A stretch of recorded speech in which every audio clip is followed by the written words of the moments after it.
이거 수치만 계속 조절하게 되면 내 몸에서는 계속 약은 복용량이 늘어나게 된다는 거죠.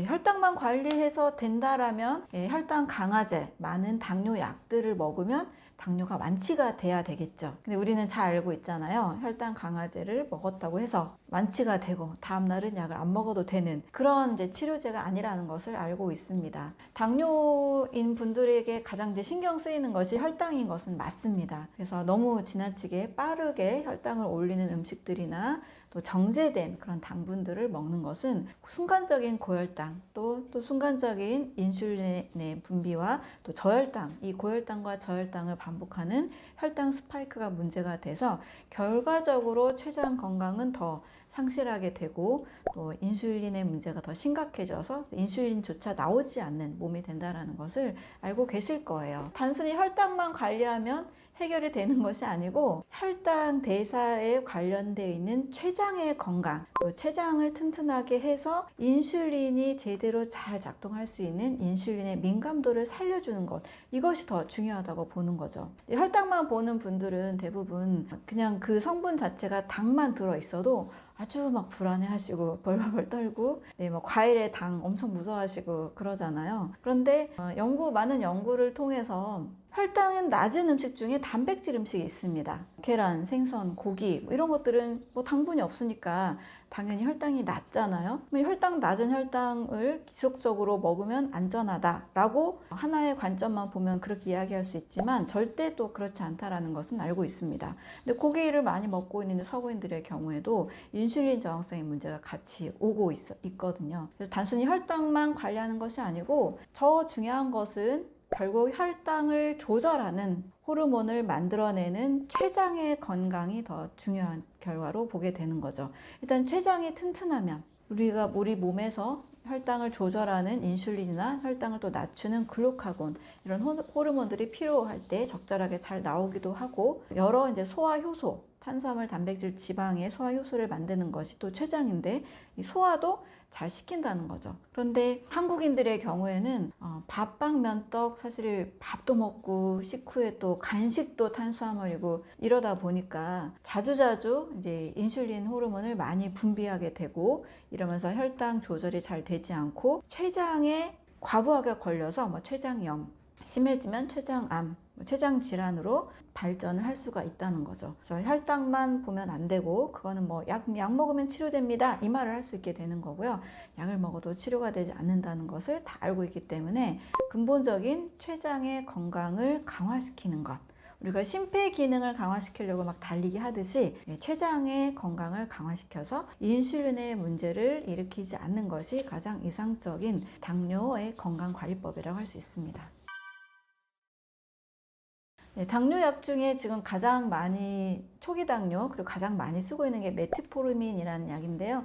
당뇨약의 기전은 여러 기전들이 있긴 합니다만 쉽게 접근하는 이 약을 설명을 드리면 혈액 속에 당 수치가 올라가고 있잖아요. 그래서 간에서 이 당분의 합성을 막습니다. 우리가 음식을 먹으면 그 음식의 당이 바로 사용되기도 하고 또는 간에서 저장을 해서 필요할 때 당분을 또 계속 우리 몸에 보내는 역할도 합니다. 그런데 간에서 이 당의 합성을 메트포르민이 막아버리니까 필요한 순간에 당이 만들어지지 않고 1차적으로는 혈당이 올라가지 않게 되는 거죠. 당을 만들어내지 않으니까. 그런데 단순히 혈당의 그 수치만을 조절하려고 하는 것이 목적이기 때문에 우리가 몸에서 필요할 때 당분이 만들어져야 또 에너지를 만들 수 있잖아요. 또 영양소가 전달이 되는데 당의 합성들을 간에서 막아버려서 당분이 전달이 되지 않고 또 어떨 때는 저혈당의 증세를 또 겪기도 하는 그런 부작용들도 같이 일어날 수가 있습니다. 그래서 당뇨약은 당의 합성을 막는 기전 이렇게 작동을 하고 있고, 그리고 이 메트포르민은 간에서 이 당의 합성을 막기도 하지만 장에서 당분이 합성되는 것을 막기도 하는 역할을 합니다. 필요할 때는 혈당을 내려주는 좋은 역할을 하지만 우리 몸에서도 당분을 필요로 할 때는 간에서 이 당분을 사용하지 못하기 때문에 또 당을 더 필요로 하는 몸을 만들 수도 있는 거죠. 또 다른 이제 당뇨약의 기전으로는 DPP-4 억제제라는 약물이 있습니다.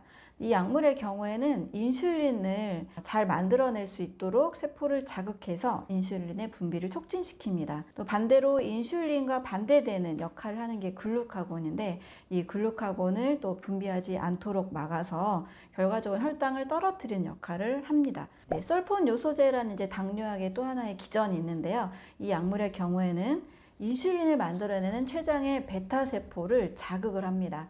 그래서 인슐린을 더 많이 만들 수 있도록 그런 역할을 하게 되는 거죠. 근데 이 약물의 기전의 경우에는 칼륨의 농도를 높여서 세포 내 탈분국을 일으켜서 인슐린의 분비를 촉진하도록 하는 역할들을 하기 때문에 이러한 모든 기전들은 인체의 어떤 정상적으로 돌아가는 시스템들을 계속 차단하게 되는 역할을 합니다. 그래서 단순히 그냥 혈당을 떨어뜨리고 인슐린의 분비를 자극하고 일시적으로는 혈당을 조절해 줄 수 있는 역할을 하지만 장기적으로는 우리 몸에서 세포와 그리고 여러 효소 시스템, 신진대사들을 지속적으로 차단하게 되는 거죠. 그래서 당뇨약을 오래 먹을수록 우리 몸에서는 계속 여러 구토라든지 어지러움이라든지 저혈당이라든지 여러 부작용들이 계속 일어날 수밖에 없습니다. 그래서 일시적인 혈당을 떨어뜨리거나 그냥 세포를 자극해서 인슐린을 분비하거나 이런 것들은 일시적으로 잠깐 사용하는 것이 좋고, 근본적으로 내 몸이 혈당 대사를 잘 할 수 있도록 인슐린이 잘 만들어지는 췌장이 건강해질 수 있도록 이런 쪽으로 우리가 건강을 설계하는 것이 더 안전하고 좋다고 봅니다. 만약에 수치만 관리하고 식사 조절을 절대 하지 않는다면 하나 먹었던 약을 두 알로 늘리게 되고 두 알이 네 알이 되고 인슐린도 저용량에서 고용량으로 계속 늘어나는 결과를 맞이하게 됩니다. 저도 이제 상담을 하면서 여러 사례들을 접하게 됐는데 110, 115 정도 공복혈당 이 정도 수치가 약간 높은 건데 이 정도 수치를 또 낮추려고 약을 드셨고, 근데 평소 습관이 정제 탄수화물 많이 드시고 아이스크림도 드시고 사탕도 드시고 음료수도 마시는 이런 습관을 바꾸지 않은 채로 이거 수치만 계속 조절하게 되면 내 몸에서는 계속 약은 복용량이 늘어나게 된다는 거죠. 115였던 것이 또 150, 200, 300, 400까지도 올라가기도 하고, 혈당 수치만 떨어뜨린다고 건강해지는 게 아니고 그냥 잠시 수치가 안정이 되니까 마음이 편안하고 인체에 큰 어떤 쇼크 같은 것은 발생하지 않을 수 있겠죠. 그렇지만 계속적으로 약이 늘어나게 됩니다. 혈당이 더 불안정하게 되고 췌장은 더 지속적으로 손상이 되는 방향으로 가게 된다는 거죠. 근본적인 것은 약을 드시면서 혈당을 조절하되 같이 반드시 병행해야 되는 것은 혈당이 안정적으로 만들어질 수 있는 나의 식사 습관을 교정을 해야 되는 겁니다. 무조건적으로 저는 당뇨약을 끊으세요 라고 말씀드리지는 않고요. 당 수치가 좀 지나치게 높을 경우에는 어느 정도 같이 병행을 하시면서 차차 내가 식사 습관을 혈당에 크게 스파이크를 주지 않는 식사 패턴들을 만들어가는 것이 좋습니다. 그럴 경우에는 당 수치가 계속 떨어지게 됩니다. 400이었던 분도 한 달 반 정도 만에 150% 떨어진 경우도 있었고요. 200이었던 분도 불과 2주 만에 150, 120 차차 떨어졌습니다. 혈당이 너무 높은데도 불구하고 무조건 약을 먹기 싫다, 끊고 싶다, 이런 분들이 간혹 계실 수도 있는데, 또 너무 높은 고혈당 상태에서 인체가 쇼크라든지 여러 불안한 요소가 일어날 수 있기 때문에 너무 심할 때는 약과 대신 식사를 반드시 병행하시면서 서서히 혈당이 조절해 갈 때 그때 약을 줄이시거나 끊으시는 것도 합리적인 방법이라고 봅니다. 영양과 해독의 큰 건강의 원리를 알게 됐는데, 그 관점으로 보니까 제가 실험실에서 세포 배양을 했거든요. 정상세포도 키우고 암세포도 키웠는데 세포가 먹는 밥에는 무려 약 50여 종의 영양소가 담겨져 있어요. 거기다가 이제 송아지 어떤 혈청까지 넣어서 굉장히 보약처럼 세포가 먹는 밥인데 우리가 한 끼 먹는 식단보다 더 너무나 좋은 영양소를 세포들이 섭취하고 있었죠. 세포부터 시작해서 우리 몸은 세포로 이루어져 있기 때문에 정말 영양소가 너무나 중요한데, 우리는 한 끼 식단에 영양의 그런 밸런스나 영양의 어떤 것을 채우지 못하고 영양소 결핍 시대를 살고 있구나, 뭐 어떤 질병이든 간에 건강하지 않은 상태라는 것은 분명히 어떤 영양의 결핍이 있다라는 것을 이제 깨닫게 되었습니다. 그래서 세포배양부터 시작해서 사람이 늘 먹고 있는 음식 속에 답이 있다는 것을 알게 되었죠. 그러다 보니까 질병이 걸리는 이유도 세포가 죽는 이치와 똑같은 거예요. 어느 날 이제 연구원들이 세포를 늘 키우는데요. 깜빡하고 이 세포가 먹는 밥을 교체해줘야 되는데 그것을 놓칠 때가 있어요. 원래는 선홍색, 빨강색인데 점점점 세포가 먹고 싸고를 반복할 거 아니에요? 우리도 먹고 싸고를 하면서 대사를 하는 걸 하듯이. 근데 그럴 때 세포가 점점 노란색으로 그 액체가 바뀌어갑니다. 근데 이 노란색 액체를 바꿔주지 않으면 다음날 세포가 다 죽어 있어요. 이 세포가 살아가는 이 환경이 분명히 필요한 영향이 있고, 아까 본인의 이 세포 자체의 대사산물 때문에 세포가 사멸을 하게 되었는데 몸에서 발생하는 독소가 원인이 되어서 질병이 생길 수 있겠구나 라는 생각을 하게 됐습니다. 그래서 영양과 해독의 원리가 어떠한 약을 먹고 수술을 하는 것보다 가장 중요하구나 라는 것을 알게 되었죠. 그런 말이 있어요. 병을 팔아서 약을 먹게 한다라는 이제 의료 쪽, 제약 쪽의 그런 광고 문구나 이런 이야기들이 있는데, 예를 들어서 설명을 해드릴게요. 우리가 콜레스테롤 약을 굉장히 많이 드시죠. 콜레스테롤이 높아서 이제 병원에 가면 수치를 낮추는 약을 줍니다. 스타틴 제제라고 하는데 이 약을 먹게 되면 장기간 복용하게 될 경우에 횡문근 융해증이라고 해서 근육통이 올 수도 있고요. 면역력이 떨어지기도 하고, 또 이 약을 먹은 사람들은 그렇지 않은 사람들에 비해서 당뇨 발병률이 무려 2배가 높습니다. 그렇다면 콜레스테롤 수치를 내리려고 약을 먹었는데 오히려 당뇨라든지 근육통이라든지 면역력 저하라든지 또 다른 질병을 또 얻게 되는 거죠. 그러면 그거에 맞는 약을 또 먹어야 돼요. 그래서 콜레스테롤 약이 많이 팔린 뒤에 치매 환자와 또 남성의 그 발기부전 환자가 늘어났다라는 이야기들이 있습니다. 그러면 또 치매 약을 먹어야 되고 또 발기부전 치료제를 또 먹어야 되겠죠. 모든 약은 양면성을 가지고 있는데 약효를 낸다는 것은 또 이면에는 독이 있다는 뜻입니다. 왜냐하면 인체의 콜레스테롤을 줄이기 위해서는 먹어서 생기는 콜레스테롤은 30%밖에 차지하지 않고 몸에서 간에서 만들어내는 콜레스테롤이 무려 70%를 차지합니다. 이 약의 원리는 간에서 콜레스테롤 합성을 막는 거예요. 그러면 우리 몸에서 정상적으로 콜레스테롤이 필요하기 때문에 콜레스테롤을 만들어내는 건데, 반대로 간에서 합성을 막아버리니까 혈관 합성에 필요한 또는 세포막 구성에 필요한 또 뇌세포에 필요한 이런 콜레스테롤이 만들어지지 않아서 또 다른 부작용이 낳게 되는 거죠. 그래서 약은 또 다른 질병을 부르게 되고 그로 인한 또 다른 약을 먹게 되는 거죠. 약을 먹는 분들은 하나의 약만 드시지 않고 대부분 65세 이상의 어르신들은 무려 5가지 이상의 약을 드시는 분들이 무려 40%를 차지합니다. 10가지를 드시는 분들도 10% 정도를 차지한다고 해서 약과 약의 또 다른 부작용도 또 야기할 수 있거든요. 우리나라에서의 통계는 제가 아직 보지 못했지만 미국에서는 의료사고의 사망 원인 3위가 의약물 남용으로 알려진 바가 있습니다. 약을 사용한다는 것은 임시 방편으로 가끔 드시는 두통약, 진통제 이런 거는 크게 상관없지만 늘 드시는 어떤 혈당을 내리는 혈당약이라든지 혈압을 낮추는 고혈압약이라든지 이런 것들은 원인 제거가 아니라 임시 방편으로 대증 치료이기 때문에 반드시 좀 주의를 기울일 필요가 있습니다. 병원에 가게 되면 근본 원인을 해결해주면 좋겠는데 당장의 증상만 완화시키는 경우가 훨씬 많죠. 예를 들면 기침이 나면 기침을 그냥 멎는 약을 줍니다. 열이 나면 열을 내리는 약을 줍니다. 근데 인체는 그냥 아무 일이 일어나는 것이 아니에요. 기침이 난다는 것은 몸에 이물질이 들어와서 콜록콜록 기침을 하면서 이물질이 되는 바이러스나 여러 항원들을 내보내려고 하는 겁니다. 이것을 억지로 먹게 하면 몸속에 저장이 되는 거예요.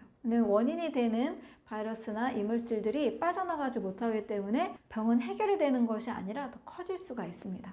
또 설사를 한다는 것도 몸에서 뭔가 심각한 이물질이 있기 때문에 내보내려고 하는 우리 인체의 자연스러운 반응입니다. 지사제로 무조건 막아서 되는 것이 아니에요. 열이 난다는 것도 몸에서 염증 반응이 일어나면 발열이라는 과정이 반드시 나옵니다. 열이 난다고 무조건 열을 내리는 것이 아니라 이것이 발산되도록 해서 치료하는 것이 꼭 필요하고, 열이 나는 그 원인을 제거하는 것이 더 중요하겠죠. 그래서 증상 완화에만 목적을 둔다라면 우리 아이는 뭐 감기나 여러 뭐 중이염이나 여러 면역 질환들이 계속 생길 수밖에 없습니다. 그래서 인체가 어떤 증상을 보일 때는 그 원인을 먼저 제거하는 것이 좋겠죠. 그 원인을 제거할 때는 반드시 우리 몸의 가장 건강 상태를 최적화시키는 예방법으로 좋은 영양 섭취가 필요하다고 할 수 있습니다. 늘 가공식품을 많이 먹고 늘 뭐 치킨, 피자, 우유를 많이 먹는다라면 아이에게 꼭 필요한 영양이 불균형적으로 섭취될 수밖에 없습니다. 그래서 좋은 영양 섭취를 통해서 최선의 예방을 하고 병원을 의지할 때는 정말 응급적인 그런 처치 상황이 필요할 때가 있어요. 이럴 때는 또 병원의 도움도 필요하겠죠. 그래서 응급 상황 외에는 평상시 의사나 약을 너무 가까이 하기보다는 아이에게 올바른 영양 섭취, 건강한 면역력을 만들 수 있는 그 토대를 식생활을 통해서, 식습관을 통해서 잡아가는 것이 매우 중요하다고 할 수 있습니다.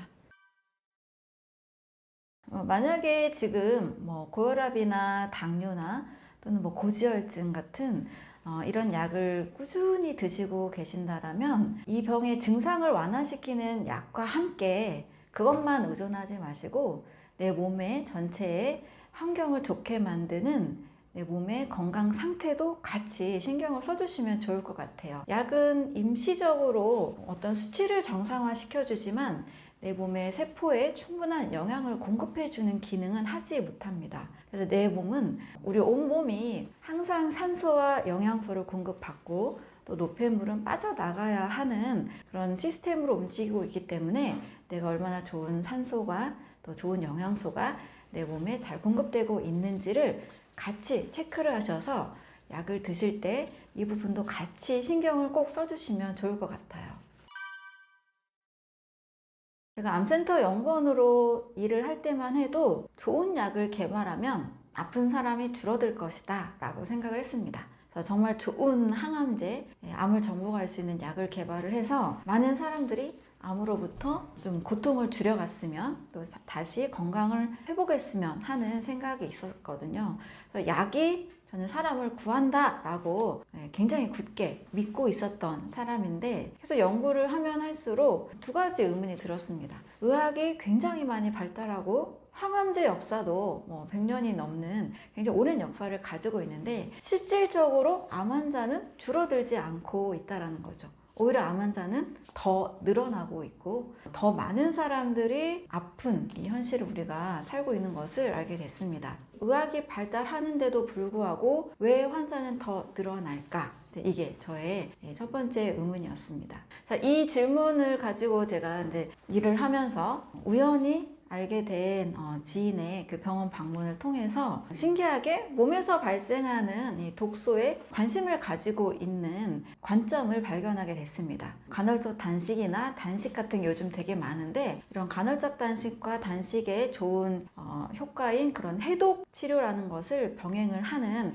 관점을 발견하면서 우리 몸에 독소라는 게 생기고 있었구나 이것을 알게 됐습니다. 그래서 왜 병에 걸리는지를 저는 이런 여러 경험과 또 자료를 통해서 세포를 통해서 굉장히 쉽게 정리를 하게 된 것 같아요. 제가 연구원으로 여러 세포들을 실험실에서 배양을 했었는데 세포가 먹는 밥은 50종 이상의 아주 고퀄리티, 아주 고급 영양 배양액을 먹어야만 세포가 자랍니다. 자, 그리고 이 세포는 외부로부터 어떤 침입 물질이 없는데도 어느 순간에 분열하지 못하고 생명이 끝나는 이제 죽음을 맞이하는 사고가 있습니다. 자, 그 사고는 뭐냐면 세포 배양액이 주기적으로 세포가 밥을 먹고 또 세포도 호흡과 배설을 계속 하는데 이 주기적으로 배양액을 교체해야만 세포가 계속 성장을 하고 분열을 하거든요. 근데 이 배양액을 교체하지 않은 거예요. 자, 그 말은 세포가 내보낸 호흡 배설물과 대사산물에 의해서 세포가 스스로 죽게 됐다라는 겁니다. 결국 세포 내 독소에 의해서 세포가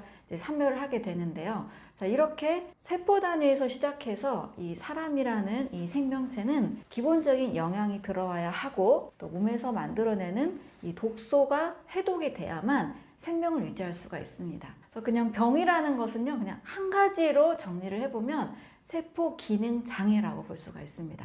그러면 이걸 어떻게 회복할 수 있을까? 세포 기능을 다시 원상태로 회복시키면 병은 또 또 멀어질 수 있다라는 거죠. 그래서 현대의학의 관점은 암이나 고혈압이나 당뇨나 어떤 증상이 생겼을 때 그것을 떼내고 해결하고 수치를 조절하고 요거에 관점을 가지고 있고, 몸 전체가 어떻게 하면 건강을 유지할 수 있는지에 대한 관점이 없다 보니 약이라는 것은 어느 정도 한계가 있다라는 거죠. 물론 약과 함께 내 몸의 건강 상태를 같이 신경을 쓴다라면 충분히 개선이 되고 좋아질 수가 있습니다. 제가 연구원으로 있었을 때 좋은 약만 개발하면 사람이 아프지 않고 건강할 수 있다, 이제 이 생각이 아니라 우리 몸의 세포의 기능을 건강하게 만드는 것, 몸속에서 발생하는 독소를 제거하는 방법, 이것이 반드시 병행이 될 때 우리는 병에 걸리지 않고 더 건강한 삶을 만들어 갈 수가 있습니다. 약이라는 개념 자체는 몸의 질서를 깨뜨림으로써 그 효과를 나타냅니다. 식품은 약이 될 수 없고 화학약품, 독성이 있는 것만이 우리가 약으로 인정을 받습니다. 쉽게 말하면 비타민C는 약이 아니에요. 하지만 두통약, 진통제, 항생제, 소염제 이런 성분들은 약이 될 수 있습니다.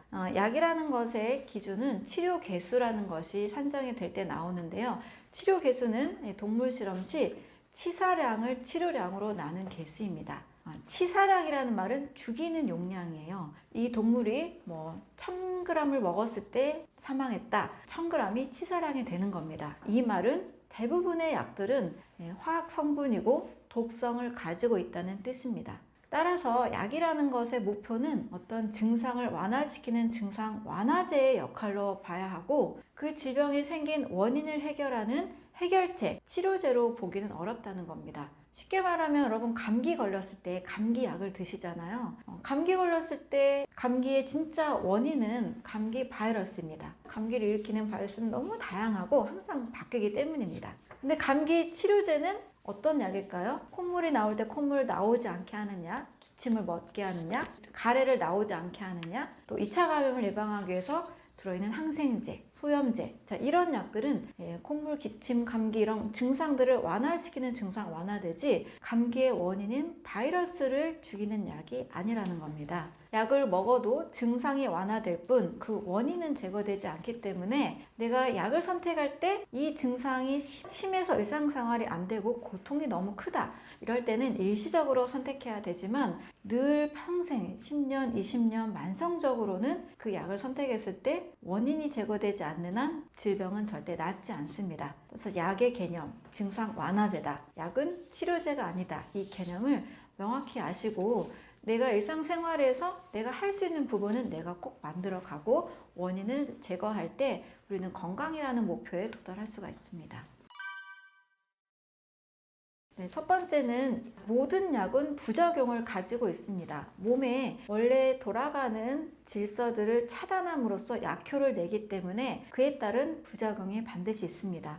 콜레스테롤 저해제, 스타틴계 약물을 예로 들어볼 경우 콜레스테롤 수치가 높기 때문에 수치를 낮추는 것을 목표로 합니다. 그럼 이 수치를 어떻게 낮추냐? 간에서 콜레스테롤의 합성을 막습니다. 간은 콜레스테롤을 불필요하게 무의미하게 만들어내는 것이 절대 아닙니다. 몸에 필요하니까 만들죠. 이 콜레스테롤은 어디에 필요한가? 세포막과 또 뇌와 또 여러 호르몬의 구성 물질이기 때문에 간은 일정량을 늘 만들어냅니다. 우리 몸에서 생겨나는 콜레스테롤은 간에서 약 70% 만들어내고 음식을 통해서는 30% 정도밖에 영향을 미치지 않습니다. 그런데 그 수치가 높다고 간에서 콜레스테롤 합성을 막는다면 원래 필요로 하는 뇌와 신경과 혈관과 호르몬의 원료를 만들어내지 못하기 때문에 이 부분에서 반드시 문제점이 생기게 됩니다. 콜레스테롤 부작용으로 인해서 생겨난 것이 바로 뇌 문제, 즉 치매가 부작용으로 생겨나기 시작했습니다. 또 혈관 질환의 문제가 생기기도 했고요. 콜레스테롤 약이 많이 팔린 뒤로 이 약이 또 많이 팔렸습니다. 바로 치매약과 발기부전 치료제입니다. 따라서 하나의 약은 어떠한 목적을 달성하기 위해서 그 목적의 기능을 상실하게 하기 때문에 또 다른 부작용이 생길 수 있다는 것을 잘 기억하시면 좋습니다. 두 번째로는 약은 장기 복용 시에 반드시 문제가 됩니다. 저는 모든 약이 나쁘다라고 말씀드리는 것이 절대 아닙니다. 일시적으로 통증을 줄이고 일상생활을 도와줄 수 있는 약들이라면 필요시 섭취합니다. 하지만 만성적으로 먹는 약은 반드시 이 부작용이 쌓여서 더 큰 질환을 만들어냅니다. 예를 들면 이 수면제를 3개월 동안 장기 복용 시 알츠하이머 질환이 무려 32% 증가를 했고요. 또 6개월간 장기 복용 시에 84% 증가했다는 내용이 캐나다 몬트리올 대학과 프랑스 보르도대에서 연구 결과로 발표를 하기도 했습니다. 장기 복용 시에는 그 약의 부작용들이 내 몸에 쌓여서 또 다른 질병을 만들 수 있다는 겁니다. 세 번째로는 약과 약의 상호 부작용입니다. 미국에서 어린이 폐렴 치료 시 폐렴이니까 열이 나고 또 폐렴은 세균성 질환이기 때문에 항생제 치료를 했습니다. 해열제와 항생제를 함께 치료를 했을 때 아이들의 이 간 세포가 괴사되기 시작했습니다. 심각해져서 간을 이식하는 경우까지 생기기도 했는데요. 이 약과 약의 상호 부작용에 대해서는 사실 명확하게 모든 실험이 이루어진 건 아닙니다. 이게 어떤 어르신들의 경우에는 20가지 약을 드시는 경우도 있어요. 이 약을 먹다가 이 증상이 생겨서 또 다른 그 증상을 해결하기 위한 약을 드시다 보니까 약이 굉장히 늘어난 거죠. 이렇게 20가지 약에 대한 상호부작용에 대해서 정확한 안내를 받기가 또 어렵습니다. 사람마다 증상이 다르고 또 몸의 여러 반응들이 다르기 때문에 따라서 약과 약의 상호부작용도 반드시 있다는 것도 염두에 두시면 좋습니다. 미국에서는 사망 원인의 3위로 의약물 남용이 꼽히기도 했습니다. 약은 지나치게 의존할 경우에는 약의 상호부작용, 장기 복용 시의 문제점, 이러한 부작용들이 있다는 것을 꼭 확인하시면 좋겠습니다.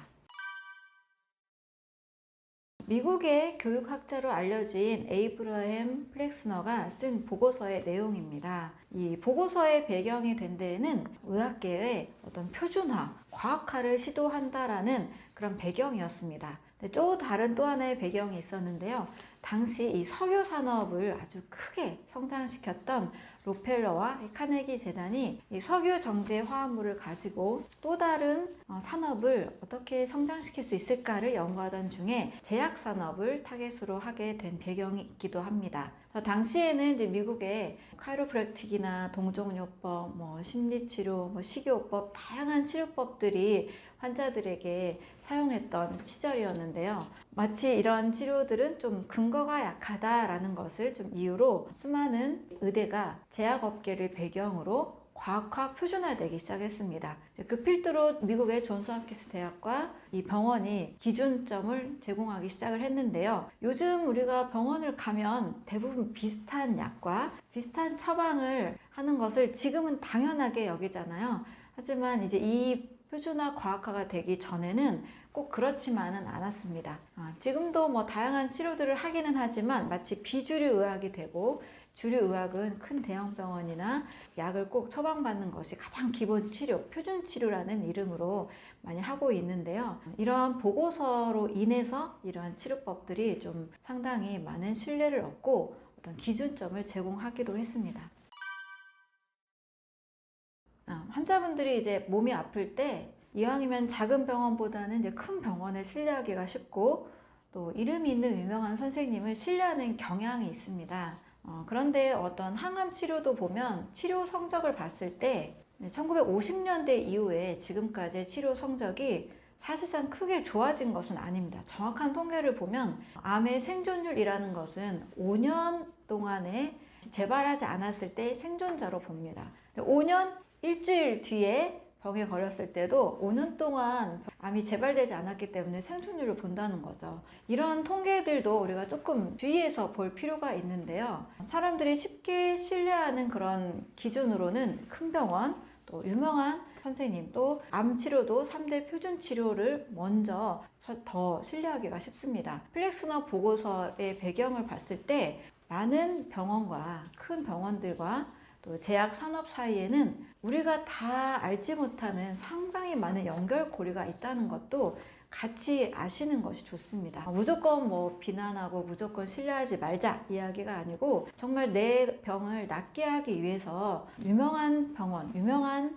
선생님의 치료를 신뢰하는 것보다 나에게 이 병이 왜 왔을까를 먼저 생각하고, 또 암이라는 것도 왜 내가 암에 걸렸을까를 한번 생각하고 내 삶을 한번 되돌아보고, 또 내가 먹는 음식에 뭐가 잘못됐는지, 또 내가 스트레스 관리를 어떻게 했는지, 이런 것들이 상당히 나의 건강을 다시 찾을 수 있는데 중요한 요소가 될 수 있다는 거죠. 의료계와 제약업계의 연결고리라는 것이 이런 보고서 이후에 탄생했다는 것도 같이 한번 생각해 보시고, 내가 건강을 회복하기 위해서 더 중요한 것이 무엇인지 좀 더 고민할 필요가 있다고 저는 생각을 합니다.